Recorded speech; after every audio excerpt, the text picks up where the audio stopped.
Hello my dear friends, thank you for watching. Hi bro, this is Nanmozhi. So இன்னைக்கு நாம என்ன பார்க்க போறோம் அப்படினா growth of vocabulary அப்படிங்கற ஒரு டாபிக் தான் பார்க்க போறோம். So let's dive in. இந்த growth of vocabulary டாபிக் வந்து எதுல இருக்கு அப்படினா unit 9ல history of English language அப்படிங்கற ஒரு டாபிக் கீழ வரும். PGTAB இங்கிலீஷ்க்கு இம்பார்ட்டன்ட்டான யூனிட். So நான் PGTAB இங்கிலீஷ் யூனிட் 9ல ஏற்கனவே ஃபர்ஸ்ட் 2 வீடியோஸ் அப்லோட் பண்ணிருக்கேன். அந்த 2 வீடியோஸை பார்த்துட்டு வந்தீங்கன்னா it will be more helpful. அந்த 2 வீடியோஸ்ல ஃபர்ஸ்ட் 4 டாபிக்ஸ் வந்து கவர் பண்ணிருப்பேன். Origin of language and pooh theory bow theory அதெல்லாம் வரும்ல அது கவர் பண்ணியிருப்பேன். அதுக்கப்புறம் old middle and modern English characteristics அது எல்லா ஃபர்ஸ்ட் 4 டாபிக்ஸையுமே வந்துட்டு ஃபர்ஸ்ட் வீடியோவில் கவர் பண்ணியிருக்கேன், ஃபர்ஸ்ட் 2 வீடியோவில். ஸோ இந்த தேர்ட் வீடியோவில் growth of vocabulary தான் பார்க்க போகிறோம். So let's dive in. growth of vocabularyல வந்து growth of vocabularyனா ஃபர்ஸ்ட் என்னன்னு தெரிஞ்சுக்கலாம். ஒரு லாங்குவேஜ் இருந்துச்சு அப்படின்னா அந்த லாங்குவேஜில் கண்டிப்பாக பல வார்த்தைகள் இருக்கும். ஸோ அந்த வார்த்தைகள் எல்லாமே வந்துட்டு நம்ம ஒவ்வொரு வார்த்தையாக கண்டுபிடிக்க மாட்டோம். சில வார்த்தைகளில் வந்து சில இதுலேருந்து எடுத்திருப்போம், இல்லை ப்ரனவுன்ஸ் பண்ணும்போது இன்னொரு வார்த்தை வந்து உருவாயிருக்கலாம். ஸோ அந்த மாதிரி வந்துட்டு இங்கிலீஷ் லாங்குவேஜில் there are more than lakhs and lakhs of words. So அந்த மாதிரி வந்து lakhs and lakhs of words இருக்கும்போது இங்கிலீஷ் லாங்குவேஜ் வந்துட்டு நிறைய வகையான ஃபார்மேஷனில் வேர்ட் ஃபார்மேஷனில் ஈடுபட்டிருக்கு. ஸோ அந்த என்னென்ன types of word formation method வந்து ஃபாலோ பண்ணியிருக்காங்கன்னு பார்க்கலாம். ஃபர்ஸ்ட் வந்துட்டு வவல் சின்கோபேஷன் அப்படிங்கிறத ஃபர்ஸ்ட் மெத்தட். சின்கோபேஷன்னா என்ன அப்படின்னா சாதாரணமாக வந்துட்டு ஒன்ஸ் அப்படின்ற ஒரு வார்த்தையை வந்து ப்ரொனவுன்ஸ் பண்ணுறாங்க, ONES. இந்த ஒன்ஸ் அப்படின்ற இந்த வார்த்தையை வந்து ப்ரொனவுன்ஸ் பண்ணுறப்போ ப்ரொனவுன்ஸ் பண்ணால் பேச்சு வழக்கில் வரப்போ அவங்க வந்துட்டு நாளடைவில் அந்த ஒன்ஸை வந்துட்டு ஒன்ஸில் இருக்கிற வவலை எடுத்துட்டு அந்த வவலை எடுத்ததுக்கப்புறம் அதுக்கு கான்சனன்ஸ் போட்டு ஒன்ஸ் அதை வந்து ஆக்சுவலி ஒன்ஸ் ஆனால் வந்துட்டு ஒன்ஸ் அப்படின்னு சொல்லி ப்ரொனவுன்ஸ் பண்ண ஆரம்பித்தாங்க. ஸோ அதோடைய ரிசல்ட்டாக என்ன ஆகுது அப்படின்னா வவலை எடுத்துட்டாங்க, கான்சனன்ஸ் வந்துட்டு ஃபர்ஸ்ட் அண்ட் லாஸ்ட் சைடு 2 சைடுமே வந்துட்டு கான்சனன்ஸ் ஆட் பண்ணதுக்கு அப்புறமா வந்துட்டு அந்த வேர்டில் வந்து சிலபிள் வந்து லாஸ்ட் ஆகுது. ஸோ இந்த மெத்தடு தான் சின்கோபேஷன்னு சொல்லுவாங்க. ஸோ பேச்சு வழக்கில் வந்து நம்ம எழுதும் போது வந்துட்டு ONESன்னு எழுதினாலுமே நாளடைவில் ப்ரொனவுன்ஸ் பண்ணுறது வந்துட்டு ஒன்ஸ்னே ப்ரொனவுன்ஸ் பண்ணியிருக்காங்க. ஸோ அங்கே வந்துட்டு என்ன ஆகுது அப்படின்னா சிலபிள் வந்து லாஸ்ட் ஆகுது. ஸோ அப்படி சிலபிள் லாஸ்ட் ஆகிறப்போ சின்கோபேஷனில் ஏற்படுற எல்லா வார்த்தையுமே வந்துட்டு மோஸ்ட்லி மோனோசிலபிக்கோட மாறுது. So this type of method is called syncopation. So இதில் வந்த பிறந்த வார்த்தைகள் தான் என்னென்ன அப்படின்னா ONESலேருந்து வந்துட்டு ஒன்ஸ் அப்படின்றது வந்திருக்கு, அப்புறம் LS அப்படின்ற வார்த்தையிலேருந்து எல்ஸ் வந்திருக்கு, ஹெனஸ்லேருந்து ஹென்ஸ் வந்திருக்கு, அதுக்கப்புறம் ப்ராம். இந்த எல்லாமே வந்துட்டு சின்கோபேஷன்லேருந்து வந்ததுதான். அதுக்கப்புறம் நம்ம பார்க்க போகிறது டெலஸ்கோப்பிங்னா என்ன அப்படின்னா சிம்பிளி 2 வேர்டை வந்துட்டு ஒன்றா ப்ரொனவுன்ஸ் பண்ணுறது, அவ்வளோதான். 2 வார்த்தைகளை வந்துட்டு சிம்பிளாக வந்துட்டு கம்பைன் பண்ணி ப்ரொனவுன்ஸ் பண்ணுறது. For example to on or to ஆஃப்னு இருந்துச்சு அப்படின்னா அதை டுவான் அப்படின்னு சொல்கிறப்போ டான் அப்படின்னு சொல்லிட்டு ப்ரொனவுன்ஸ் ஆகுது. அதே மாதிரி டூ ஆஃப் அப்படிங்கிறத டாஃப் அப்படின்னு சொல்லி ப்ரொனவுன்ஸ் பண்ணுறோம். ஸோ நல்லா நோட் பண்ணிக்கோங்க, டெலஸ்கோப்பிங்கில் நம்ம 2 வார்த்தையை வந்துட்டு ஒன்றா ப்ரொனவுன்ஸ் பண்ணுறப்போ அந்த 2 வார்த்தைக்குரிய மீனிங் வந்து மாறவே மாறாது, அதே மாதிரி தான் இருக்கும். ஃபார் எக்ஸாம்பிள் டூ அவுட்டை வந்து doubt, to doubt a fire அப்படின்னு சொல்லுவாங்க. ஸோ டூ அவுட் அப்படிங்கிறதும் வந்துட்டு ஒரே மீனிங் தான், டவுட்டு மாறினதுக்கப்புறம் அது ஒரே மீனிங் தான் தரும். இதை தான் வந்துட்டு டெலஸ்கோப்பிங்னு சொல்லுவாங்க. மீனிங் மாறாது, பட் அந்த 2 வார்த்தையை வந்துட்டு நம்ம வேகமாக பேசுகிறப்போ ஒன்றா மாறிடுது. This is called telescoping. அதே மாதிரி ஷேக்ஸ்பியரோட ரிச்சர்ட் 2ல் வந்துட்டு ஷேக்ஸ்பியர் வந்துட்டு ஒரு புதுசாக ஒரு வேர்டை வந்துட்டு இது மாதிரி ப்ரொனவுன்ஸ் பண்ணார், எழுதினார். என்ன அப்படின்னா அட்ஒன்னு இருக்குல்ல, ATONE, அந்த அட்ஒன்னை வந்துட்டு அட்டோன்னு மாற்றினார், ATONE. அந்த அட்டோன்னு மாற்றிட்டாரு. அட்டோன் ஆக்சுவலி மீனிங் என்ன அப்படின்னா தப்பு செஞ்சுட்டா அப்படின்னா நம்ம கில்ட்டாக ஃபீல் பண்ணுவோம்ல, தட் இஸ் கால்ட் அட்டோனிங். அந்த வார்த்தை வந்துட்டு அவர் வந்துட்டு அந்த ரிச்சர்ட் 3ல் வந்து பிளேயில் வந்து எழுதினால since we cannot atone you we shall see justice design the victory chivalry. So at ப்ரெசென்ட்டில் வந்துட்டு டெலஸ்கோப்பிங் இந்த மாதிரியான வார்த்தைகள் வந்துட்டு யூஸ் பண்ணுறோம். இப்போ அட் ப்ரெசென்ட்டில் ட்ரெண்டில் இருக்கிறது பினாஃபோர். பின் அப்படிங்கிறது வந்து தனி வார்த்தை, 4. ஸோ அதை 2த்தையும் இப்போ சேர்த்து ப்ரொனவுன்ஸ் பண்ணிகிட்டு இருக்கோம். நம்மளுக்கு இன்னும் ஃபெமிலியரைஸான வேர்டுனா ஓவராலாக என்ன சொல்ல வரோம் அப்படின்னு சொல்லுவோம்ல. ஸோ ஆக்சுவலி ஓவர் தனி வேர்டு, ஆல் தனி வேர்டு, அது 2த்தையும் ஜாயின் பண்ணி ஓவரால் அப்படின்னு சொல்கிறோம். ஸோ அடுத்தது வந்து நம்ம பார்க்க போகிறது வந்துட்டு ஆக்சுவலி இது என்ன வார்த்தை அப்படின்னா வந்துட்டு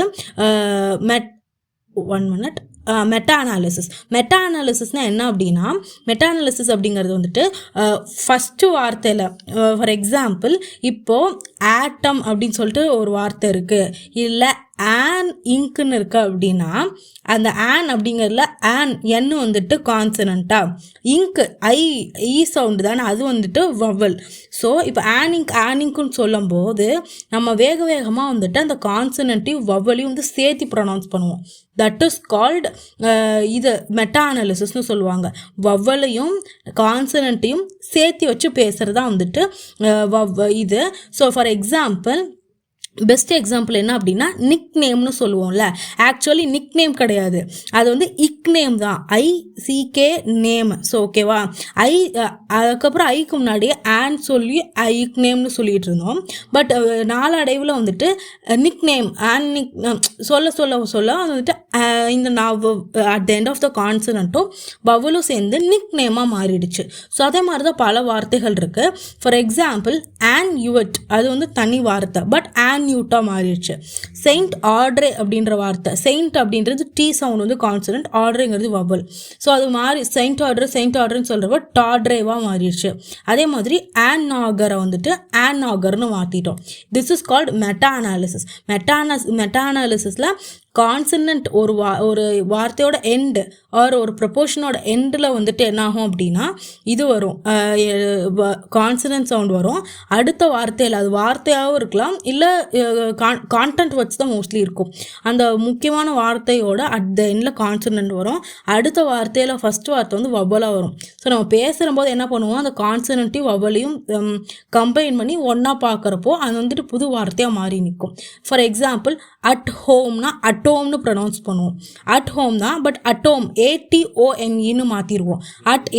HOME, பட் நம்ம வேகமாக சொல்ல வாவுல கான்சனன்ட் ஒன்றா அட்டோமாக மாறிடுது. This is called meta analysis. அடுத்து வந்து நம்ம பார்க்க போகிறது பார்மன்டோ வேர்ட்ஸ். பார்மன்டோ வேர்ட்ஸ்னால் என்ன அப்படின்னா, இப்போ வந்துட்டு ட்ராஜடி காமெடின்னு 2 வார்த்தை இருக்குன்னு வச்சுக்கோங்களேன்.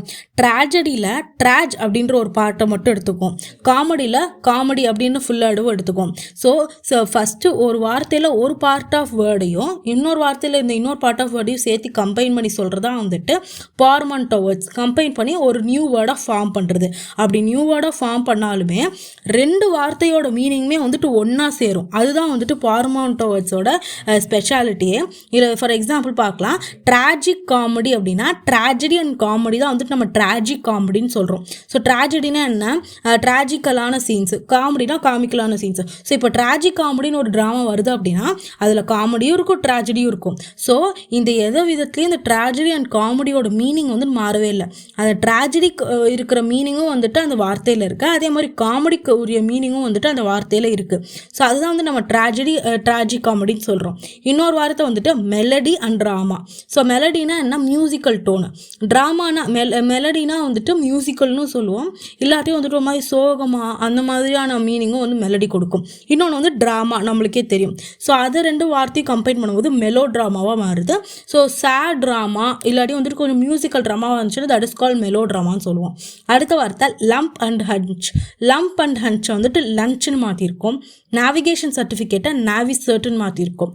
ஸோ இது எந்த இதுலேயுமே வந்துட்டு 2 வார்த்தைகளோட மீனிங்கோட எசன்ஸ் மாறாமல் நம்ம 2 வார்த்தையை கம்பைன் பண்ணி அந்த 2 வார்த்தைக்குரிய மீனிங்குமே வந்துட்டு ஒரே வார்த்தையை நம்ம நியூ வேர்டாக நம்ம வந்துட்டு மாற்றும் போது வரும். அதுதான் வந்துட்டு பார்மன்டோ வேர்ட்ஸோட ஸ்பெஷாலிட்டியே. அடுத்து வந்து ஸ்மோக் அண்ட் ஃபாக்னா ஸ்மாகுன்னு மாறும், மட்டன் அண்ட் பேக்கன் மேக்கன்னு மாறும், எலக்ட்ரிக் ப்ளஸ் எக்ஸிக்யூட்னா எலக்ட்ரோக்யூட்டுன்னு மாறும். அடுத்து வந்து நம்ம பார்க்க போகிற மெத்தட் என்ன அப்படின்னா, இந்த மாதிரி தான் வேர்ட்ஸ் எல்லாம் வந்து புதுசாக ஃபார்ம் பண்ணியிருக்காங்க. இப்போது முன்னாடி பார்த்ததுல நம்ம ட்ராஜடி அண்ட் காமெடினா ட்ராஜிக் காமெடி, மெலோட்ராமா, லஞ்ச், நாவிசர்ட், ஸ்மாக், மேக்கன், எலக்ட்ரோகிட் எல்லாமே புது வார்த்தைகள் இங்கிலீஷில் வந்துட்டு நம்ம க்ரியேட் பண்ணியிருக்கிறது. அதே மாதிரி தான் இப்போ வந்துட்டு மிஸ் அண்டர்ஸ்டாண்டிங் ஆர் கரப்ஷன்லேயும் வந்துட்டு நிறைய கைண்ட்ஸ் ஆஃப் வேர்ட்ஸ் வந்துட்டு க்ரியேட் பண்ணியிருக்காங்க. மிஸ் அண்டர்ஸ்டாண்டிங் ஆர் கரப்ஷன்னா என்ன அப்படின்னா, ஒரு வார்த்தையை வந்துட்டு ஒன்று மிஸ்ப்ரொனவுன்ஸ் பண்ணிடுவாங்க, இல்லாட்டி வந்துட்டு அந்த வார்த்தையோட மீனிங்கை தப்பாக புரிஞ்சுக்கிட்டு அவங்க ஸ்டைல் ஆஃப் ப்ரொனவுன்சியேஷன் வந்து ஒன்று பண்ணுவாங்க. ஸோ ஃபார் எக்ஸாம்பிள் இப்போ வந்துட்டு நான் சாப்பிட்டுட்டு இருக்கேன் அப்படி சாப்பிட்டேன் அப்படி சாப்பிட்டுட்டு இருக்கேன் அப்படிங்கிறது நம்ம வந்துட்டு மலையாளமும் தமிழும் கலந்து பேசினா வந்துட்டு தெரியும். கழிச்சோ அப்படின்னு தான் சொல்லுவாங்க மலையாளத்தில். நம்ம வந்துட்டு சாப்பிட்டோம்னு சொல்லுவோம். ஸோ கழிச்சோ அந்த மாதிரியான வார்த்தை வந்துட்டு ஆக்சுவலி மலையாளத்தில் அது வேறு மாதிரி இருக்கும். பட் நான் வந்து கழிச்சோன்னு ப்ரொனவுன்ஸ் பண்ணுறேன். ஸோ இந்த மாதிரி நம்ம ப்ரொனவுன்ஸ் பண்ணும்போது நம்ம வந்துட்டு புதுசாக ஒரு அது ஆக்சுவலி மிஸ்ப்ரொனவுன்சிங், அந்த வார்த்தை வந்து கரெக்டாக நான் சொல்லலை, பட் அந்த வார்த்தையை வந்துட்டு இப்போ மிஸ்ப்ரொனவுன்ஸ் பண்ணுறாங்கல்ல, ஸோ அந்த வார்த்தையை வந்துட்டு அது வந்து ஒரு நியூ வேர்டாகவே வந்துட்டு மாறுறதுக்கு வாய்ப்புகள் ஜாஸ்தியாக இருக்குது அப்படின்னு சொல்கிறாங்க. ஸோ இந்த கழிச்சோவே வந்துட்டு நிறைய பேர் சொன்னாங்க அப்படின்னா அது நியூ வேர்டாகவே மாறுறதுக்கு நிறைய சான்சஸ் இருக்குது. ஸோ அந்த மாதிரி இங்கிலீஷில் வேர்ட்ஸ் வந்துட்டு ஃபார்ம் ஆகிருக்குன்னு சொல்கிறாங்க. எப்போ அப்படின்னா வந்துட்டு முக்கியமாக 1914 1980 வரையும் ஃப்ரான்ஸில் இங்கிலாந்துலேருந்து ஃப்ரான்ஸ்க்கு போய் இந்த சோல்ஜர்ஸ் எல்லாமே வந்து திரும்ப வரப்போ ஃப்ரான்ஸோடைய ஃப்ரேஸ்லாம் இருக்குல்ல, சில்வா பிளேட் அப்படின்ற வார்த்தையை வந்துட்டு சிவில் பிளேவாக மாற்றிட்டாங்க. ஸோ அந்த மாதிரி வந்துட்டு இருக்கிற ஃப்ரேசஸ் எல்லாம் ஷார்ட் பண்ணி மிஸ்ப்ரொனவுன்ஸ் பண்ணுறப்போ அது வந்து நியூ வேர்டாகவே மாறி இருக்கு. விட்ஸ் அண்டை வந்துட்டு விட்ஸன்னாக மாற்றிட்டாங்க. ஸோ இது is called miss understanding and corruption. அடுத்தது என்ன அப்படின்னா ஆனோமெட்டோபியா ஆர் இமிட்டேஷன். ஆனோமெட்டோபியா ஆர் இமிட்டேஷன் அப்படின்னா வந்துட்டு நம்ம கேட்குறத வந்துட்டு நம்ம வார்த்தையாக ப்ரொனவுன்ஸ் பண்ணுறோம். ஃபார் எக்ஸாம்பிள் ஹிஸ் அப்படின்ற ஒரு சவுண்டு கேட்டோம்னா நம்ம வந்து ஹிஸ்னே ப்ரொனவுன்ஸ் பண்ணியிருக்கோம் அதே வார்த்தையை. ஸோ நம்ம என்ன கேட்குறோமோ அதை இமிட்டேட் பண்ணி நம்ம வாயால் வந்துட்டு ப்ரொனவுன்ஸ் பண்ணுறோம். வேர்ட்ஸ் வந்து அந்த மாதிரிலாம் காயின் பண்ணியிருக்காங்க நிறைய வேர்ட்ஸை. காக்கா தமிழில் எக்ஸாம்பிள் சொல்ல போனோம்னா. அதுக்கப்புறம் வந்துட்டு இன்னும் இன்ட்ரெஸ்டிங்கான ஃபேக்ட் என்ன அப்படின்னா ஓன்னு சொல்கிறோம்ல, ஸோ இந்த ஓ அப்படிங்கிறது வந்துட்டு நம்ம ஏதாவது பார்த்து அதிசயத்தை பார்த்தா தான் ஓன்னு சொல்லுவோம். ஸோ அந்த ஓஹெச் அப்படின்ற அந்த ப்ரொனவுன்சியேஷன்லேருந்து தான் ஓ அப்படின்ற இந்த வார்த்தை வந்துட்டு வந்திருக்கு. AWE. ஃபர்ஸ்ட் வந்துட்டு இந்த ஆ அப்படின்றது வந்துட்டு வியப்பாக இருந்துச்சு. பட் கடக்க வியப்பு அப்படிங்கிறது வந்துட்டு ஃபஸ்ட்டு மீனிங் கிளாசிக்கலில் கொஞ்சம் மிடில் இங்கிலீஷ் வரையும் வந்துட்டு அந்த மீனிங் இருந்துச்சு. பட் மாடர்னில் வந்துட்டு இந்த ஆ அப்படிங்கிறதே வந்துட்டு ஆக்சுவலி ஒரு மாதிரி அருவருப்பாக இருக்குது அப்படின்ற மீனிங்க்கு வந்துட்டு இப்போ மாறிடுச்சு. ஃபர்ஸ்ட் வந்துட்டு அதை வியப்பாக பார்த்தாங்க, வியப்பு பியூட்டிஃபுல்லுங்கிறதுக்கு ஓன்னு யூஸ் பண்ணிட்டு இருந்தோம். பட் இப்போ வந்துட்டு ஓஃபுல்னா வந்துட்டு அதோடைய மீனிங் வந்துட்டு மாறி இருக்கு. இந்த வந்துட்டு இந்த சேஞ்சஸ் மீனிங்கோடைய வார்த்தையோட மீனிங் வந்துட்டு மாறிக்கிட்டே இருந்திருக்கு. அதுக்கு வந்துட்டு எக்ஸாம்பிள் இது. ஸோ அடுத்தது நம்ம பார்க்க போகிற மெத்தட் என்ன அப்படின்னா changes in the usage of word. So for example இப்போ பார்ட்ஸ் ஆஃப் ஸ்பீச்சில் நவுனை வந்துட்டு நம்ம வேர்பாக யூஸ் பண்ணுவோம், அதே நவுனை அட்ஜெக்டிவாக யூஸ் பண்ணுவோம். ஸோ இந்த மாதிரி ஒரு வார்த்தையை வந்துட்டு பல வார்த்தையில் யூஸ் பண்ணும்போது நம்ம வந்து ஒரு புது வார்த்தையை வந்து காயின் பண்ணுறோம். ஃபார் எக்ஸாம்பிள் பார்க்கை வந்துட்டு டு பார்க் ஆர் பார்க்கிங்னு மாற்றுவோம். அது வந்துட்டு ஒரு புது வார்த்தை தானே. பார்க் வந்து தனி வார்த்தை, அது வந்து ஆக்சுவலி நவுன். அதவே வந்துட்டு பார்க்கிங்னா நான் வெஹிக்கிளை பார்க் பண்ண போகிறேன், இது வந்து வேறு பார்க்கு. ஸோ அதே மாதிரி தான் கன்வர்ஷன் அப்படிங்கிறது நவுன், அது வந்து கன்வெர்ட் அது வந்துட்டு வேர்பாக மாறி இருக்கு. அதே மாதிரி தான் நிறைய வார்த்தைகள் வந்துட்டு நம்ம புதுசாக வந்துட்டு இந்த இதை வச்சு க்ரியேட் பண்ணியிருக்கோம். பார்ட்ஸ் ஆஃப் ஸ்பீச்சில் நவுனாக அட்ஜெக்டிவாக மாற்றுறது, அட்வர்பாக மாற்றுறது, இல்லை வேர்பாக மாற்றுறது, இந்த மாதிரி கன்வர்ஷன்லேயே வந்து நிறைய வார்த்தைகள் வந்துட்டு புதுசாக உருவாயிருக்கு. அடுத்தது வந்துட்டு ஆடிங் ப்ரிஃபிக்ஸ் ஆர் சஃபிக்ஸ். இது ரொம்ப இம்பார்ட்டன்ட். ஏன்ஷியன்ட் மெத்தட்ஸில் நிறைய இங்கிலீஷ் வேர்ட்ஸ் வந்துட்டு ப்ரிஃபிக்ஸ் ஆர் சஃபிக்ஸ்லாம் வந்து வச்சு ஆட் பண்ணியிருக்காங்க. மோஸ்ட்லி வந்துட்டு இந்த ப்ரிஃபிக்ஸ் அண்ட் சஃபிக்ஸோடைய அந்த ஃபார் எக்ஸாம்பிள் இங்கே கொடுத்துருக்கேன் பார்த்தீங்களா, டம், ஷிப்பு, டிஹெச் சவுண்டு, இந்த சவுண்டு எல்லாமே லேட்டின்லேருந்து எடுத்திருக்காங்க. இது ரொம்ப இம்பார்ட்டண்ட். ஸோ ஏன்ஷியன்ட் மெத்தடில் ஆங்கிலோ சாக்சனுடைய பீரியடில் வந்துட்டு மோஸ்ட்லி சஃபிக்ஸ் தான் வந்து ஆட் பண்ணியிருக்காங்க வார்த்தைகளோட. முக்கியமாக என்னென்ன சஃபிக்ஸ் அப்படின்னா டோம், ஷிப் அண்ட் டிஹெச். ஸோ அந்த டோம் அப்படிங்கிறத கிங்டம் அந்த மாதிரியான வார்த்தைகள், அப்புறம் ஷிப் அப்படிங்கிறத வர்ஷிப் அப்படின்ற வார்த்தைகள், அப்புறம் டிஹெச்சில் வந்துட்டு லென்த்து, ஸ்ட்ரென்த், இந்த மாதிரியான வார்த்தைகள் வந்திருக்கு. அதே மாதிரி அட் ப்ரெசென்ட்டில் இப்போ வந்து நம்ம எதை யூஸ் பண்ணிட்டு இருக்கோம் அப்படின்னா டபுள் இ இருக்குல்ல, ஸோ அதை வந்துட்டு நம்ம சஃபிக்ஸாக வச்சு யூஸ் பண்ணிட்டு இருக்கோம். நாமினி, எக்ஸாமினி, ரெஃப்யூஜி, எம்ப்ளாயி, இந்த வார்த்தைகள் எல்லாம். ஆனால் அதே மாதிரி ப்ரிஃபிக்ஸில் வந்துட்டு ஆம்பி, ப்ரீ, எக்ஸ், பர், ஸோ இந்த மாதிரியான வார்த்தைகள் எல்லாத்தையுமே வந்துட்டு இப்போ நம்ம ப்ரிஃபிக்ஸில் வந்துட்டு லேட்டின்லேருந்து அடாப்ட் பண்ணியிருக்கோம். ஆம்பிவர்ட் இல்லை ஆம்பிவேலண்ட் அப்படி சொல்லுவாங்க. ப்ரீக்கு வந்துட்டு ப்ரெவலண்ட் அப்படி சொல்லுவாங்க. அதுக்கப்புறம் எக்ஸ் அப்படிங்கிறதுக்கு வந்து எக்ஸாமினேஷன். ஸோ இந்த மாதிரியான வார்த்தைகள் எல்லாமே ப்ரிஃபிக்ஸாக வச்சு பின்னாடி வந்து இது பண்ணிடுவாங்க. பெர்வர்ட் அப்படின்னு சொல்லுவாங்க. ஸோ அடுத்தது வந்துட்டு இப்போ விஆர்டி இது வந்துட்டு சஃபிக்ஸை யூஸ் பண்ணுறதுல இப்போ வந்து அட் ப்ரெசென்ட்டில் வந்து ட்ரெண்டிங்கில் இருக்குது. Introvert, ambivert, controvert, extrovert. So இந்த மாதிரி வந்துட்டு ப்ரிஃபிக்ஸ் அண்ட் சஃபிக்ஸ் யூஸ் பண்ணி வந்துட்டு வெக்காபுலரி வந்து பில்ட் பண்ணியிருக்காங்க. ஸோ அடுத்து வந்துட்டு அப்ரிவியேஷன் என்ன அப்படின்னா ஒரு வார்த்தையை ஷார்ட் ஃபார்மில் வந்து சொல்கிறது. ஆம்னி பஸ்னா பஸ்ன்னு மட்டும் சொல்கிறது, லெபார்டரினா லேப்னு சொல்கிறது, கேப்ரியோலெட் அப்படிங்கிறத கேப்னு சொல்கிறது, மிஸ்ட்ரஸ்னா மிஸ்ன்னு சொல்கிறது. அதே மாதிரி வந்துட்டு ஒவ்வொரு கம்யூனிட்டிக்கேப்ப அவங்களோட அப்ரிவியேஷன் ஃபார்ம் இருக்கணும். ப்ரொஃபஸர்னா ப்ரொஃபஸர்னே ப்ரொஃப்னு சொல்லுவாங்க. அதே மாதிரி மாப், அதுக்கப்புறம் டெலிஃபோன்னா வந்துட்டு ஃபோனுன்னு சொல்லுவோம் நம்ம. அப்புறம் டியூபர் க்ளோஸை டாக்ட்ரிக்கல் டேர்மில் டிபின்னு டிபின்னு சொல்லுவாங்க. இந்த மாதிரியான அவங்கவுங்க கம்யூனிட்டிக்கு ஏற்ற மாதிரி இப்போ டாக்டர் ஃபீல்டில் வந்துட்டு டியூபர்குலோசிஸை டிபின்னு சொல்லுவாங்க. இப்போ நம்ம ஸ்டூடெண்ட்ஸோடைய கம்யூனிட்டியில் வந்துட்டு பிரதரை வந்துட்டு பிரதர்னு கூப்பிடாம ப்ரோன்னு கூப்பிடுறோம். ஸோ அது வந்து அப்ரிவியேட்டட் ஃபார்ம் தானே. ஸோ இந்த மாதிரி காலத்துக்கு ஏற்ப வந்துட்டு அப்ரிவியேஷன்ஸ் வந்து வந்துக்கிட்டே தான் இருக்குது. பட் நிறைய லிங்குவிஸ்ட் என்ன பண்ணுவாங்க அப்படின்னா இந்த மாதிரியான அப்ரிவியேட்டட் ஃபார்ம்ஸ் வந்து எதிர்க்கிறாங்க. ஏன் அப்படின்னா அதோட பியூரிட்டியே வந்து கெட்டு போகுது அப்படின்னு சொல்லி அவங்க நம்புகிறாங்க. ஸோ அதனால் இந்த மாதிரியான அப்ரிவியேட்டட் ஃபார்ம்ஸை வந்துட்டு முக்கால்வாசி தவிர்த்துக்கணும் அப்படின்னு சொல்கிறாங்க.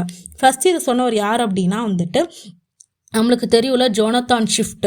ஸோ டாட்லர் மேகசினில் அவர் வந்துட்டு எழுதிட்டு இருந்தார். ஸோ டாட்டர் மேகசினில் அவர் ஒரு வாட்டி வந்துட்டு இந்த மாதிரி ஷார்ட்னிங் ஆஃப் வேர்ட்ஸ்லாம் வந்துட்டு அதோட பியூரிட்டியை வந்து கெடுக்குது அப்படின்னு சொல்லியிருந்தார்.